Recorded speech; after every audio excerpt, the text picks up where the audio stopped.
Do you know about Association of Indian Management Schools? It's a 34-year-old networking body of B schools in India, having a membership of about 600 top management institutions. AIMS focuses on professionalization of management education, protects interests of B schools, represents management institutions at national and international forums, financially supports members in academic events, funds research projects on management, disseminates management-related knowledge through its annual Management Education Convention, conferences, seminars, roundtables and workshops, organizes free weekly webinars on knowledge sharing and inspiring young leaders sessions for management faculty and students, supports B schools in admissions through Atma, AIMS test for management admissions. Visit https://atmaims.com for more details. Publishes a biannual AIMS Journal of Management. Visit https://aimsjournal.com for more details. Circulates a quarterly e-newsletter on AIMS activities. Conducts workshops on case writing. Encourages AIMS members to be part of decision-making processes as members of chapter management committees and the executive board. Encourages students' participation in free weekly quiz competitions by providing support to interested institutions. Facilitates networking and interaction among B schools. Why would you like to remain a non-member of AIMS? Pay a very low one-time membership fee and enjoy many lifetime benefits. Visit https://aims.org.in for more details.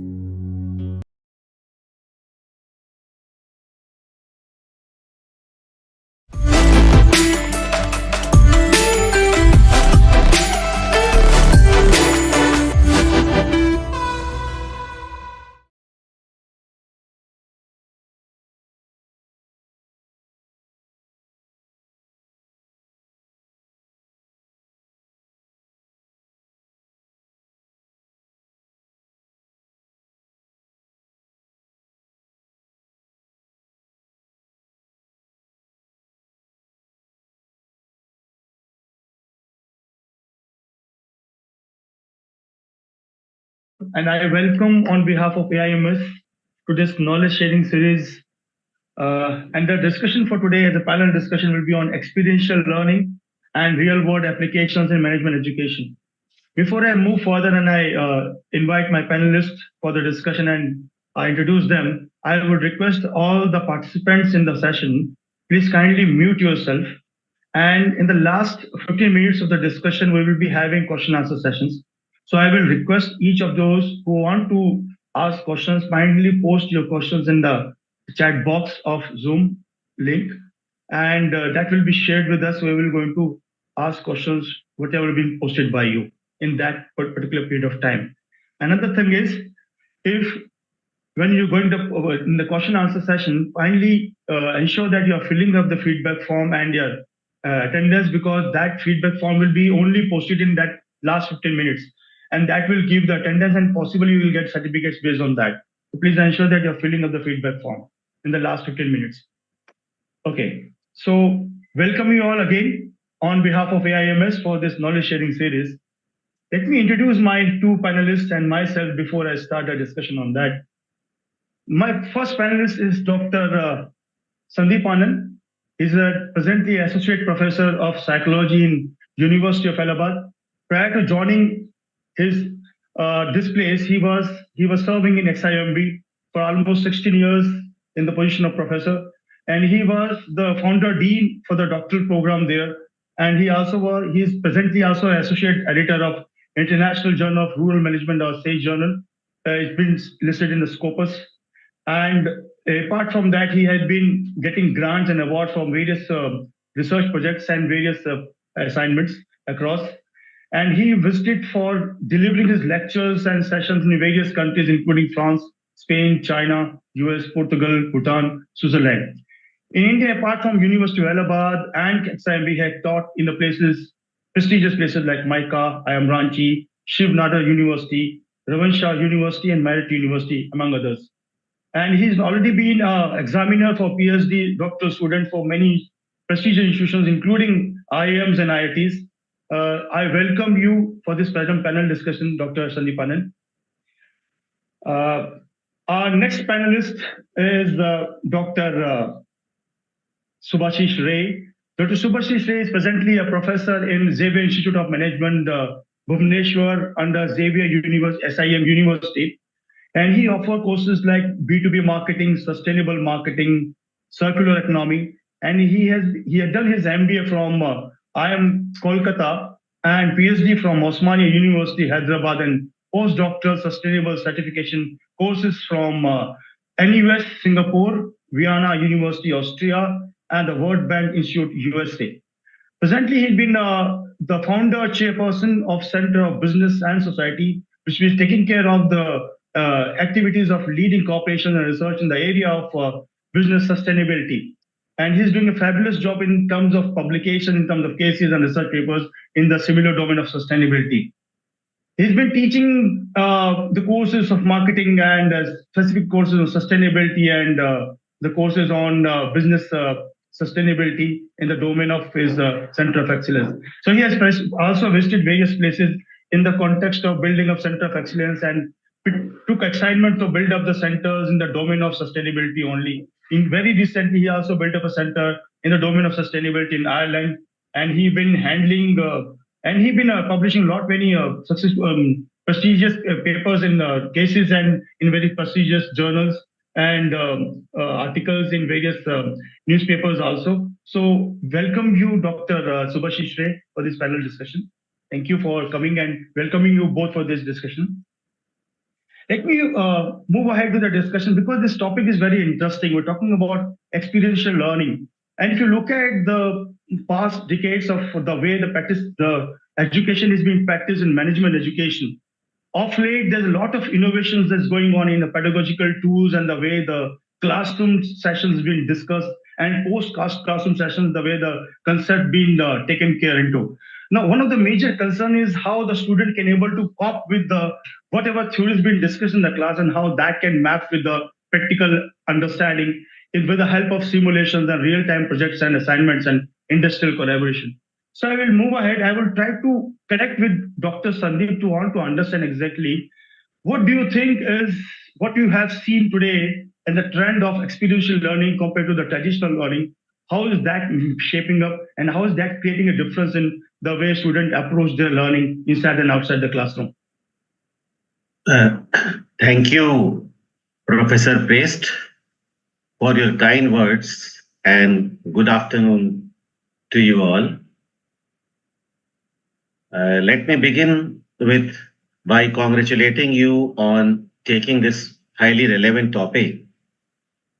I think first, what I would like to do, I would like to explain the domain of experiential learning and meaning of classroom. So what exactly is a classroom? So classroom, if you ask me, it's a kind of social space where interaction is happening. So a lot of experiences are happening inside the classroom. And for quite some time, we have been debating, including the very important book which was published by Shrikant Datta on rethinking MBA, that the direction in which we are moving. So if we go through that book, there experiential learning has been highlighted a lot in that book, particularly the fieldwork, immersion, and going by his international experience, the problem which he has identified amongst graduates is related to communication. So communication, when he says, I don't think he is talking about English-related skills. He is not referring to email drafting or report writing skill. Probably what he is saying is when a student comes to the business school, one's self-awareness should increase. So one's self-awareness should increase and self-concept should also increase parallelly. So conventionally, if you look at how it has been done. I mean, since the beginning of Gurukul system and in today's world, two particular methods, if I had to conceptualize for experiential learning. One is intercultural method, where we talk about age-old techniques like dialogues, dialectics, hermeneutics. So various disciplines have talked about, and then uh, there are certain techniques on which all the classroom will be focusing upon. Without that, they won't rest, and no experiential learning will be carried forward.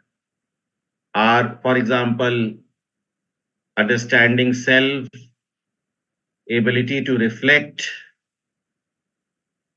of course, knowing oneself. So here, like if I go to certain example, gaming has been found to be very effective. So why gaming works? What gaming does? Gaming leads to a certain kind of mirroring where feedback happens. It may be like in business school, it is pretty well known that we'll be asking students to play video games, as well as we'll be taking them to the playground. And if I talk about IIM Ahmedabad Shodh Yatra, so different kinds of activities when we do, and then we try to project the student on a screen. So mirroring happens, and he receives the feedback or she receives the feedback, and so experience plus after that, when we do the analysis, the feedback which we provide, I think he or she is going to carry in that experience for lifelong, and that remains. So when one enters into the business, when enters into the job, student enters into the job, there also those things are likely to remain in one's memory and continue as the guiding force while one is working in a corporate house. So, I mean, this is the way I will be seeing experiential learning broadly. I will be stopping here. If you have any other questions, then I will be happy to take that up, maybe now or later.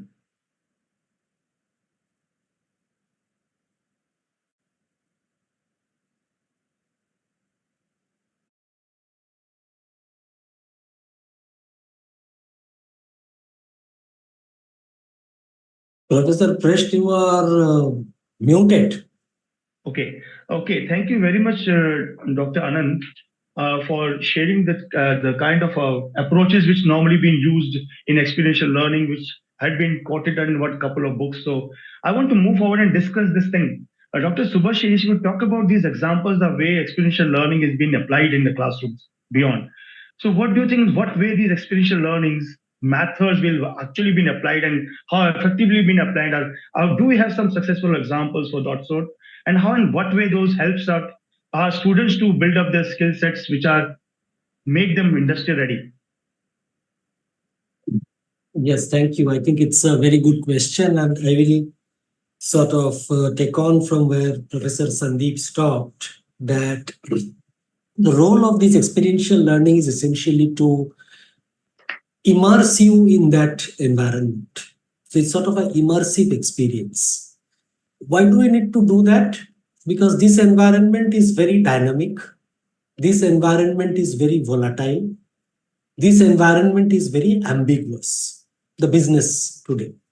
So if I tell them that there are 3 ways of segmenting a market, they may sort of get it at a cognitive level. But actually to go into that market and see a customer there immerses them. And that creates what in leadership literature is known as triggering moments. So, different parts of the brain gets activated when you actually see that. I'll give you 2-3 examples that I have used. While teaching in Europe, I worked with IKEA. And asked our students of sustainability marketing that can you design a game for IKEA for its employees? How can IKEA engage its new employees and make them more sensitized to sustainability? And the students were asked to make this game on behalf of IKEA with the supervision of IKEA. So many things happened in the process. The IKEA executives told the students that it's not just about creating a game for employees, but we also need to think of the values they should learn. We have to think of the customers that these employees will entertain.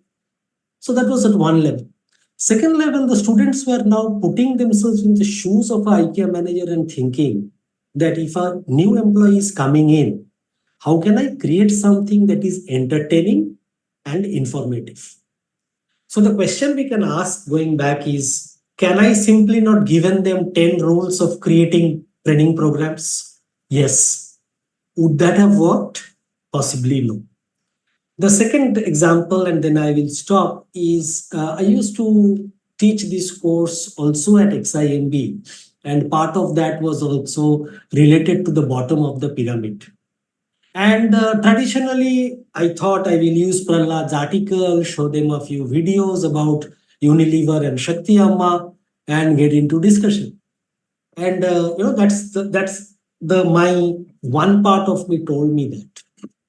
But 1 year I just stopped that because just opposite to our business school, we have the second largest slum in our country. And here I was teaching about poverty and marketing. So I told my students that today there is no talk from me. You simply divide into 3 groups or 4 groups, cross the road and walk into the slum. Don't take any photos, use your eyes as cameras. Come back after 20 minutes and share with your peers, what do you think are the issues and challenges in an urban slum from a marketing perspective?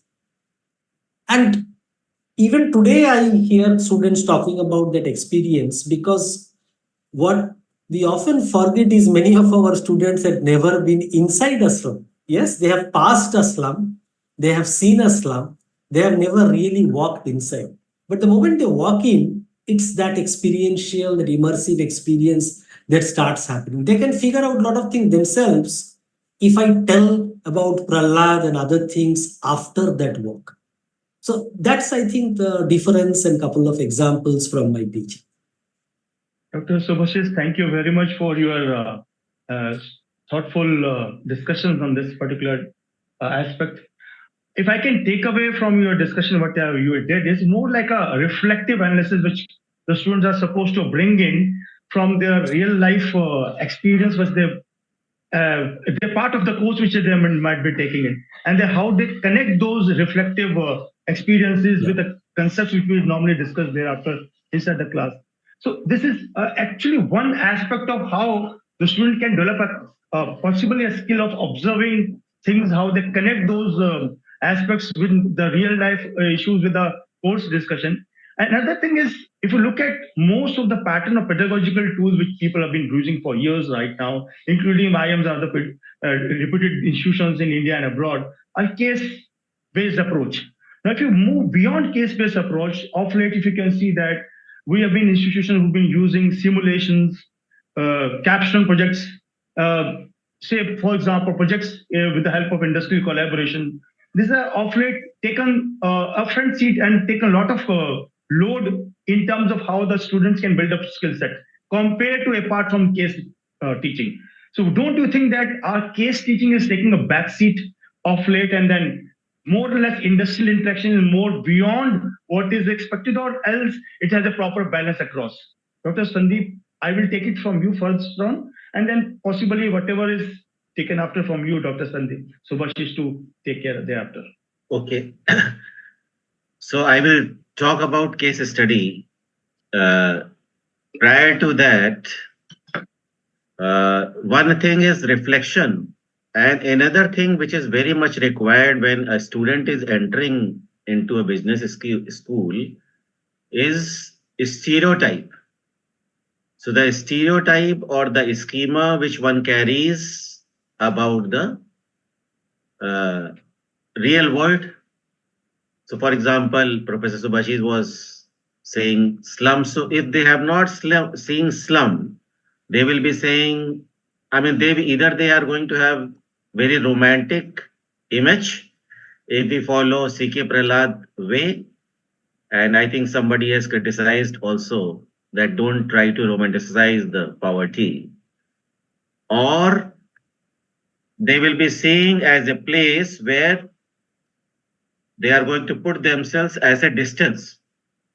So they will be, I mean, what fundamentally that student is saying, or what that potential employee is saying, that I don't belong to this place. The sense of belonging is not there. So when one is really going to enter into the job market, how one is going to work. So business school has a function of breaking these stereotype related or schema related barriers. So when case study comes, so case study, if we want to discuss, I think it has to be, history of that has to be seen, and how it is being implemented, both are important. So if we talk about international forum from where it will be starting, so their expectation is that one is going to, a student will be coming with corporate experience. So that means certain stereotypes are already broken, and one will be going through the pre-reads, and then case discussion will be happening, where idea is to play the role. Idea is to do the holistic analysis, so analytical skills, role play, where what role play is doing, it's a certain sort of guided imagery, that I become CEO or I become marketing manager or production manager, and I start taking decision about it. Yeah. So Not more like, yeah, I'm so sorry.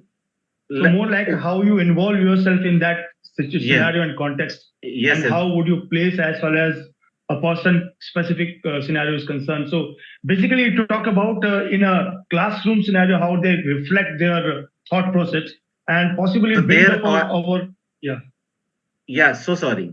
Please continue. So I will carry this forward. So Dr. Subhasis, going beyond to discussion what Dr. Sandip has already mentioned about it. So we're moving beyond the case analysis. What do you think? How these simulations and other pedagogical tools or the tools for experiential learning are helping us out?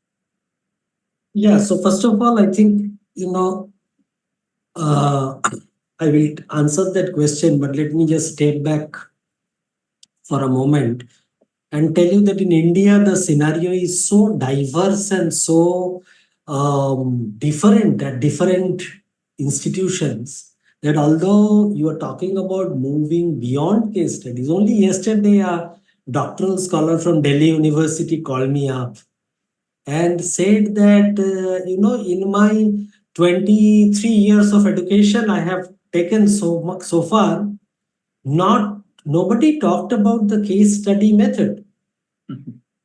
Whereas in the business school, we sort of take it for granted. But remember, many school of commerce, school of management in the traditional university system, even case study has not been taught. So let me just keep that in context and say that traditional case studies are also changing. So if you are going through Harvard Business Publishing site, you will see that smaller cases are coming, cases with video supplements are coming, and multimedia cases are coming. So I see a big potential for case if done well, if contextualized, and then going beyond, as you said, there is simulation, there is games, there is projects, there are several other things like arts. Even I know of some schools using theater. So multiple applications are happening, but I want to again put a cautionary note there. In our enthusiasm for experiential learning, let us not forget that it is learning. And let us not also forget to give either before that immersion and after that immersion a structure to that learning. What I have seen in my limited experience around the world, that most effective teachers teach you to solve a unstructured problem in a structured way. That's the core of our teaching. So while we may do any type of experience creation, we must pre that experience or post that experience, try to bring a closure to that. Otherwise, I have seen students sometimes are still lost in the domain of experience. They are unable to distill it and take away the learning, which will be actually also harmful. Good.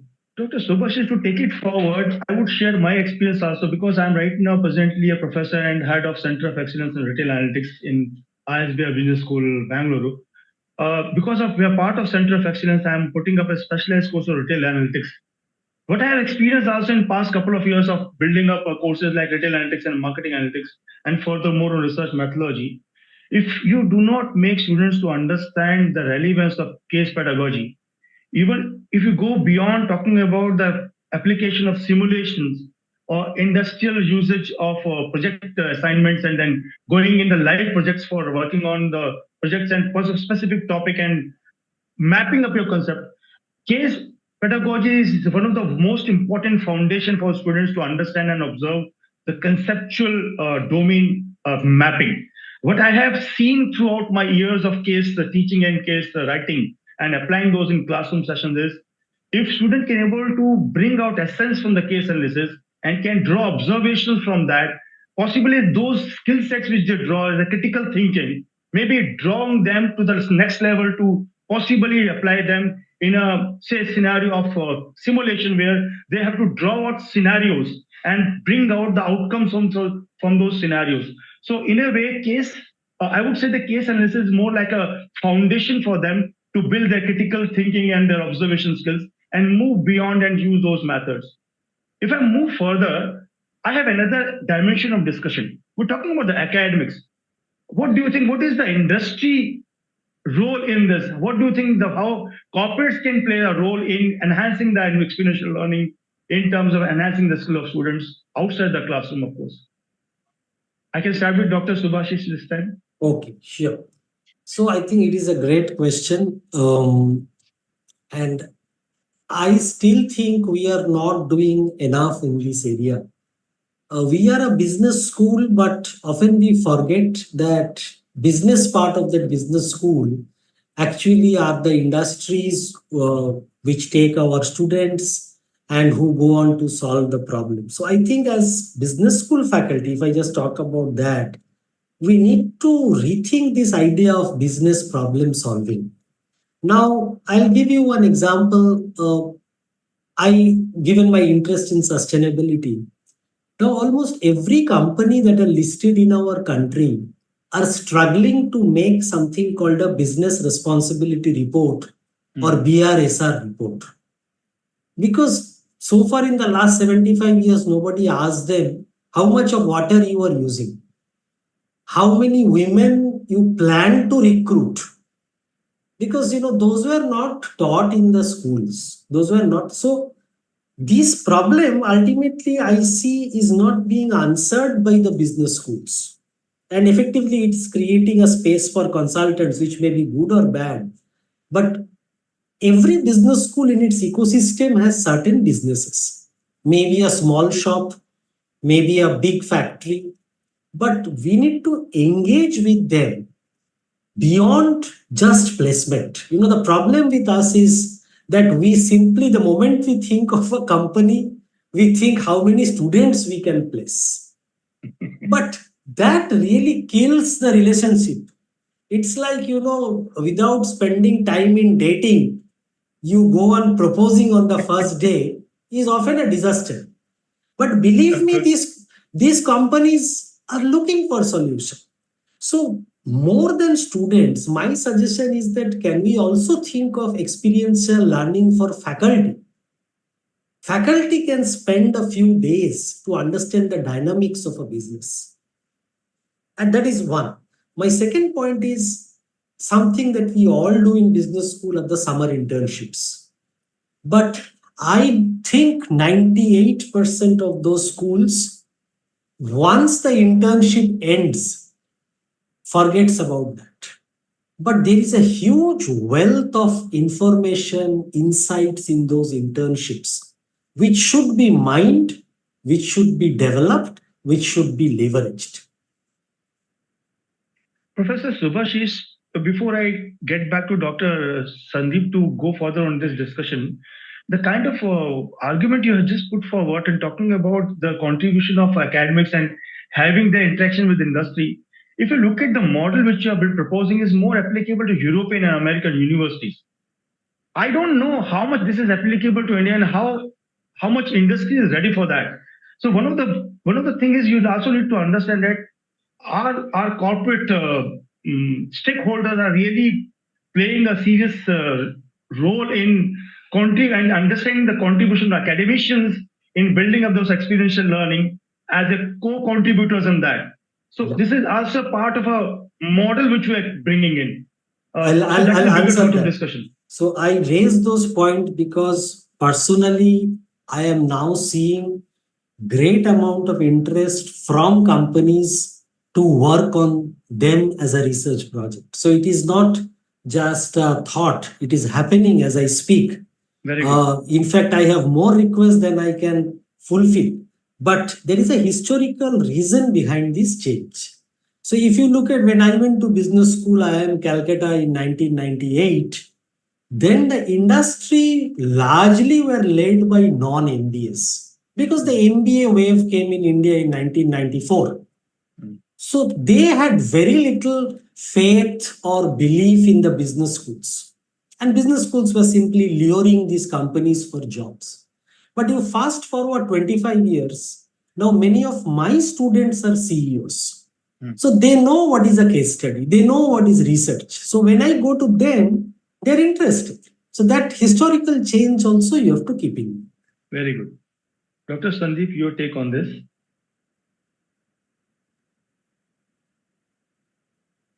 I think when we are talking about experiential learning for our own selves, we teachers, and there is a diverse range into it,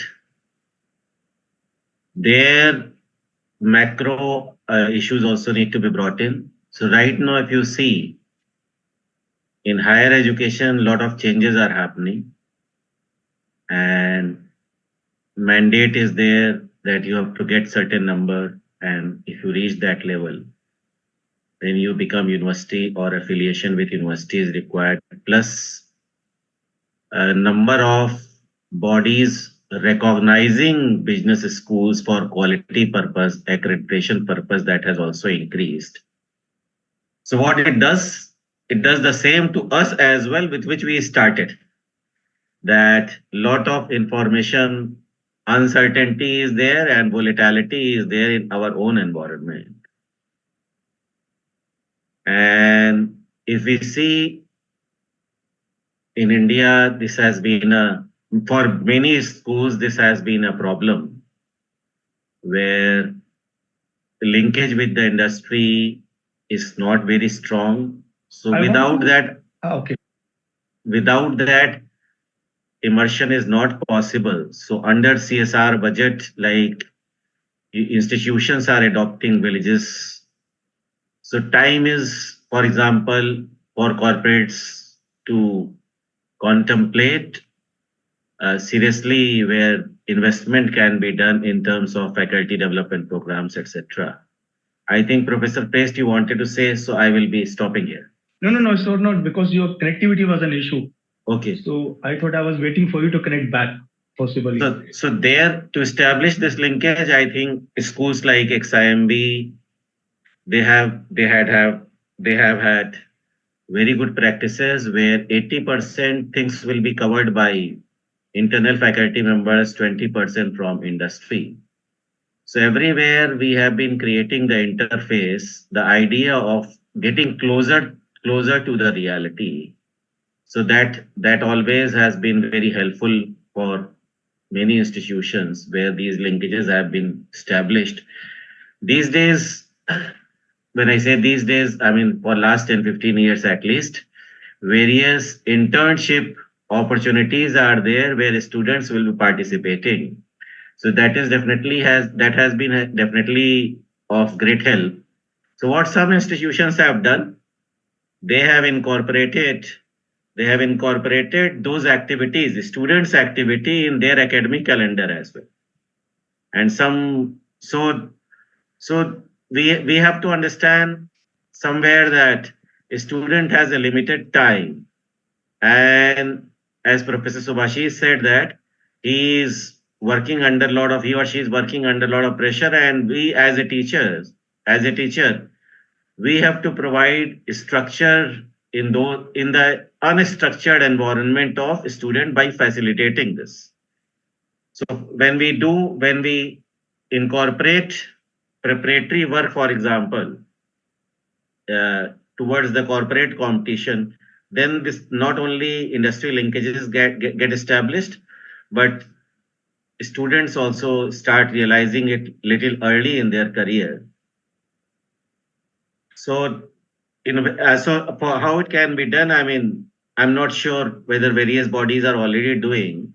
Yeah. A white paper is required, advocacy is required towards establishing the linkages, and I mean, there again, I congratulate you for creating such forum where we need to discuss why such linkages have not happened. I mean, full-fledged discussion on that is required. I do not know how would you carry this forward. If I would say some another idea how you can carry consensus on this or not. One another thing which you can bring out in terms of case domain of analysis is there are few emerging trends of live cases also.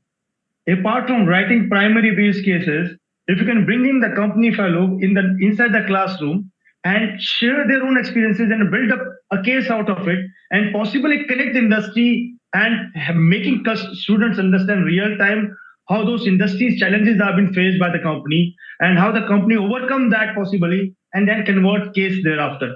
Possibly that is another trend which is coming up. I do not know how much is that scope is there in India as of now. Possibly that can another emerging trend in the area of case writing. So I think this would be another possibility for experiential learning also. Don't you think, Dr. Subhasis? Quick thoughts on this one, because I have a last question coming up for you both. Sure. So I want to again share something that from my personal experience. So there is a company that works with biomass to convert it to pellets, which can be given to companies. So I met the CEO in an event and I showed interest that, I'm interested to know more. So then we talked. He explained over Zoom his business. And then he said that I want to give some live projects. Do you have students?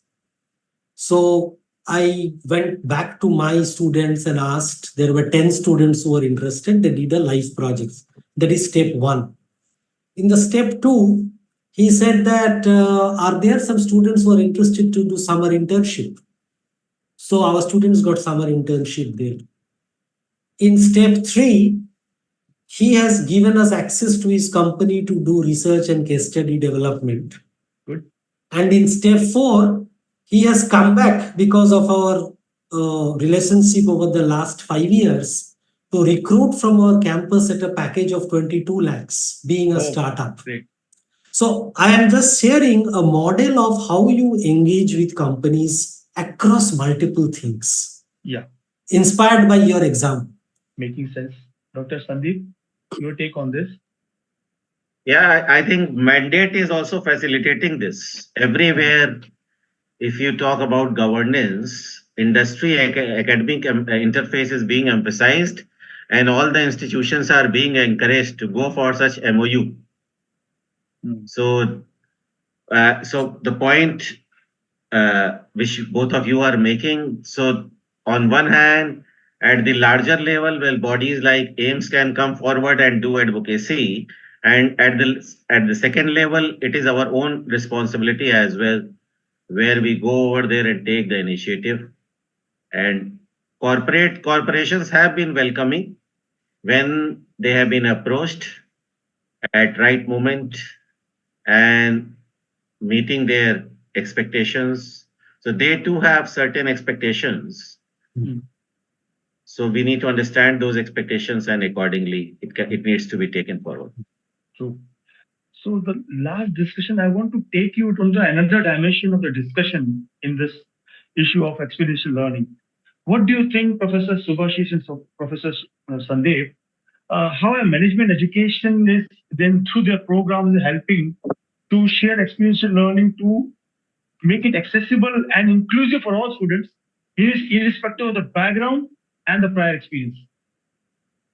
Okay. Sorry, go ahead. Sandip. Yeah. So you are talking about internal stakeholders or external members of the society? I'm talking about the management programs. Management programs, inclusivity. I'm talking about management programs from the institutions, how they're ensuring that the experiential learning tools are being accessible for and inclusive for all the students in spite of the background and the prior experience. So inclusivity is at two levels. Inclusivity amongst our own students, because since they come from different kind of socio-economic background. Yeah. And then inclusively covering the different sections of the society. I think a large has been happening to cover the different section of society, because the policy has been encouraging diverse range of population, diverse range of segments, sections of society. And technology and pandemic also facilitated that, where we had to go to those places. And if we see the current policy, there are a lot of welfare elements to have come in different form right now. So as far as the wider external stakeholders are concerned, many things are happening. Internally, I will talk about macro things, for example, negotiating with banks and different kinds of financing options for those who are coming to us with weaker socio-economic background. And inclusivity has to be where after the loan a student has received, a lot of problems many times happen because of the language actually. So language, I mean, age, gender, and other things are there, where if you see the current structure, lot of cases have been written only on large administrative organizations. Internationally, I mean, these debates are subtle, and so cases have not been very vocal about it. So if we can reflect that inclusivity in our pedagogy also, then probably a balance can be maintained. So before I end up the discussion and open it for the forum for discussion, I want to ask a last question I'm talking about from both of you, where we are looking at the trends, where we are heading into. What we are seeing right now in terms of experiential learning, we're talking about the tools which we have right now. So I would start with Dr. Subhasis. I want to know, what do you perceive, where we are heading for, and what would the possible scenario we're going to see in a similar context? Pass on to Dr. Sandip then. Yeah, I think, we'll see lot of large shift to experiential learning, very big changes in the conventional MBA program. Maybe the whole degree can become experiential in the sense that 1 or 2 projects designed will complete the whole course, taking care of all the functions, because otherwise all the answers are in ChatGPT. So in that sense, I see a big disruption coming. But I want to just still add one point on that inclusion and access. On the point that Sandip ended, the philosophy of content or philosophy of algorithms, we still don't have a lot of content on, let's say, resource-constrained Indian women. we still don't have a simulation on challenges of LGBTQ community in the workplace. So not only individual stakeholders, but also the intersectionalities. So I think that is where Indian business schools can play a big role to create India-specific inclusive content, which can then go back to the Western world. Yeah, true. Thank you so much. Dr. Sandip, your take on this? Yeah, just taking the points forward. So, I mean, I will be just saying it in one line. So the classroom experience as well as the experience outside for our students need to be made multicultural. So if that is done inclusive, I mean, first it has to start with the sensitivity. So inclusion related sensitivity will get built, and I think it is happening. Gradually it has started happening. We have become plural because on one hand we see startups happening, then we see different kinds of organizations taking our graduates, like political organizations, social organizations, religious organizations. This plurality has started entering into the space of business school, and I think definitely it's a good sign. So both of you, last question before we actually end up. Are we able to cope up with the international business school somehow in later years to come, as the way we are heading into? Dr. Subhasis, and starting when getting into Dr. Sandip then. No, I think we are not at all ready because the global schools come with a very professional work ethics and extremely high level of commitment. Also high investment in faculty development. So we are not ready at all, but we need not look at it as a competition. We should look at it as a co-opetition. So how we can get mentored by them, but also in turn mentor them about the Indian reality. So it will be overall good for academia when we have these business schools. True. Dr. Sandip? Yeah, collaboration amongst business school is the key. But at the same time, if you are talking about business, then second schools or third schools of many international universities are often not very successful because they enter into different kinds of socio-political and legal environment and academic environment. So institutions have already come up. So not immediately, but gradually they adapt to the situation, and tough competition is lying ahead. Very good. So, with this, we are opening up this forum for discussion for the participants. I would like to ask the participants to please post their questions in the chat box. Meanwhile, AIMS has already shared the form. Kindly fill the form and share your attendance there. Possibly they will share also a certification for this. Meanwhile, the participants can kindly share your question in the chat box to start with the discussion, please. I would take a couple of questions to start with. Couple of them have already shared, but then most of them are talking about the company's request or talking about a company which can help the institutions to build up the case discussions for them, because they are at a very primitive stage to understand how to use cases and then how, in what way the companies can help them out. What do you think, Dr. Subhasis, what way these institutions, which do not have that accessibility of cases and do not know how to approach the industry to develop cases, how they move forward? Yeah, as I was telling you, my discussion with that PhD scholar from Delhi University, and then when I am looking at an organization like AIMS, I think one initiative could be for relatively smaller business schools.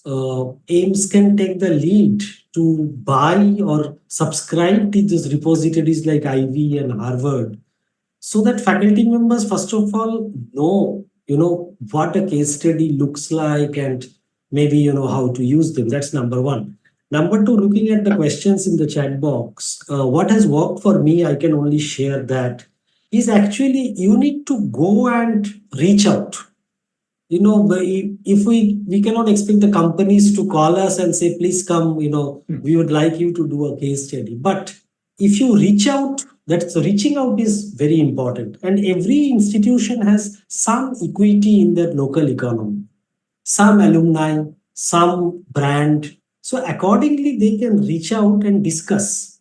It will immediately not lead to a funded research, but it may lead to a talk, then a visit, and slowly the relationship develops. But what is important, and this is what Sandip also mentioned, what they expect to see in turn is expertise and commitment. So they need to see on the other side of the table somebody who can deliver and deliver on time as promised. Then I think slowly we can build up. Good. Dr. Sandip, your take on this? Yeah, I think it's a brilliant idea where we go ahead with partnering the institutions which are local to us, regional to us, and also a lot of funding opportunities are there at the government level, and their funds remain unutilized. So, and most of those fundings will be available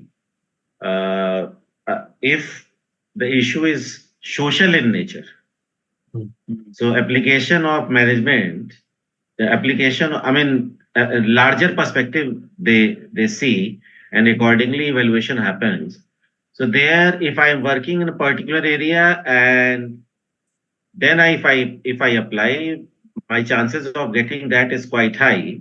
But right now, if I lack that expertise, then, and in that case, if I collaborate with someone and he becomes the principal investigator, because the question was related to case writing, for a project output of which is going to be cases, then they will be happy. So they will be happy to fund those things. So government bodies, different funding bodies need that. Applications are not enough. Good quality applications are not sufficient in number. So there's another question being raised. My question is, are our B school students ready to be trained through the tools and frameworks of experiential learning? Okay. So what is your take, Professor Subhasis, on this question? Yeah, very much they are interested compared to listening to our lectures or looking at our slides. Because if you look at their activities outside the classroom, it is about WhatsApp, Instagram. They are continuously switching every 15 seconds from one social media to another. So given that attention span, they are more than they'll be happy to engage in some activities. In fact, I know of some colleagues who also see this as a digital detox way. So for example, making the students to keep their phone away for half an hour and then engaging them in mindfulness or some exercises or games related to the course, sometimes not. But students come back and really appreciate the fact that they were without their devices for 45 minutes or half an hour. Okay, nice. So nice suggestion actually. Dr. Sandip. Yeah. So business school students, as we have been discussing, that different range is there, different groups are there. So challenge is to design the curriculum catering to everybody's needs. So there we may have certain disadvantaged students, and international tools straight away, that problem happens, are not customizable. So that itself is an opportunity. Development of the tool itself is an opportunity. So if we customize, answer is yes. If we customize our tools as per their environment and needs, definitely they are ready to learn. At any level, any student will be happy to learn. True. provided it matches Yeah. the requirement. Okay, to add to your discussion on the last, I would like to talk about my experience over the years of this 18, 20 years of my teaching in case analysis now. I've seen over the years that students somehow do not bring out the implication part of the discussion right now. And I always keep telling the students when they do case analysis that till you do not bring the implication aspect in your case analysis and your argument of discussion, you cannot able to bring out the possible outcome of the discussion, because till you do not understand the implication short term and long term in terms of management functions, you do not understand what you've been making and giving it to the company. So when you're giving the statement as an argument for the case discussion, you are taking a responsibility in that company situation, and every responsibility has some implications coming up for whatever decision you take. So that perspective also need to be bringing to the students when it comes to case analysis, and it's all depending upon the instructor and the facilitator who is handling the case analysis, how you bring up the flow, how you ensure the students bring those observations and do develop that skill set of critical thinking, and at the end of the day, bringing up the aspect of implications also. Dr. Sandip, Anand, and Dr. Subhasis, thank you so much for being a part of this excellent panel discussion. I think it's a fruitful discussion of making sense, because by the way we are heading for in management education, and we're trying to understand the framework we have been witnessing for many years in business schools in the world, in European university, in American university. We are also somehow coping up. We are bringing so many innovative ways to handling those pedagogical tools in India also. We have potential people, we just need exposure to develop those skill sets in our business schools. So fabulous. I would like to thank both of my colleagues and Mr. Sudhir Sharma, the president of IMA, all the board members of IMA and IMA secretariat, and lastly, but all the nice participants for sharing their experience and sharing their questions to me. Thank you so much. Have a nice day. Thank you. Bye-bye. Thank you. Thank you. Bye. Thank you. Bye. Bye.